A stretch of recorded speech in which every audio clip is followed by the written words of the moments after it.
Now, Albert Einstein had a quote. He said, imagination is everything. It's the preview to life's coming attractions. This is important information. The biggest thing that always troubled me was my imagination, because it was so big when I was a kid. I grew up poor, but I was always imagining stuff. My mama, once a month, would buy a travel magazine at the grocery store. My father used to be so pissed off. Bill, why we spending this money? We were poor. She said, Slick, we ain't got no money to take this boy nowhere. But if he can look in these magazines, maybe one day, it'll cause him to want to travel. I've been to so many countries around the world because of that magazine. I just wanted to go see stuff. My mama had enough sense to plant that seed in me.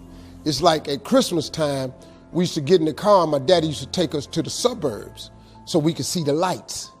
And we just drove around the lights, and I was amazed at the suburbs because I would see these big houses with horseshoe driveways where you drove in and came out the other side. So I told my daddy one time we was riding, I said, Daddy, why don't we get one of them houses?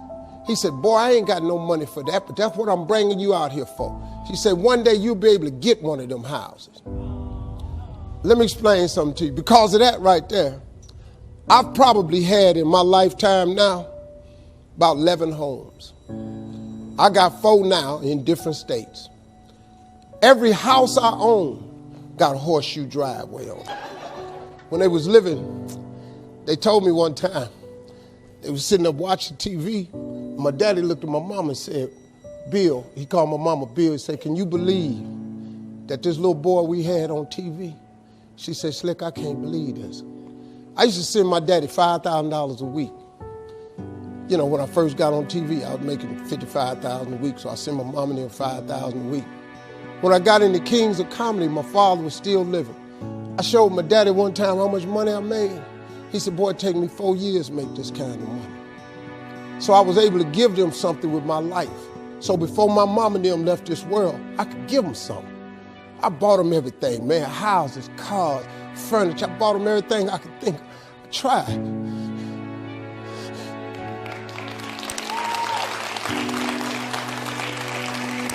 And you know what's crazy, man? I'm 62 years old. I still want them to be proud of me. I'm still hoping that they in heaven watching me and they see me turn into somebody. That's all I ever wanted. It was in my imagination to take care of them. You just got to believe that. You just got to believe, man. Don't ever give up. Faith is the substance of things hoped for and the evidence of things not seen. All faith is, really, the substance of it is just what you hope for. That's all faith is. It's just real hard hoping. You remember when you was little and you said, I hope I get a bike for Christmas? And you went out there one year and the bike was under the tree? You remember when you said you hope you graduate and you mess around and got a diploma? Didn't you remember when you said you hope you get a job and you mess around and you got a job? Huh? At one point in time, the older you get, this got to start clicking in. That faith is really the substance of things hoped for. That if you hope hard enough, one day you ought to get smart and turn all that hoping into belief. And what is belief? Nothing but faith.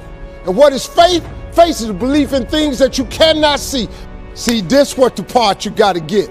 The evidence of things not seen. Remember I told you that imagination is everything? It's the preview to life's coming attraction. Man, do you know, now let me tell you the problem with your imagination. Problem with your imagination is you tell it to the wrong people. If you want to kill a big dream, tell it to a small-minded person. You shared it with your family and friends. You know what they did? They shot it down. You know why they shot it down? Because they couldn't see it. See, your mom and them, your cousin them, your friends, they don't know. See, you got to be careful when you share your imagination with small-minded people. Nobody else can see your imagination but you.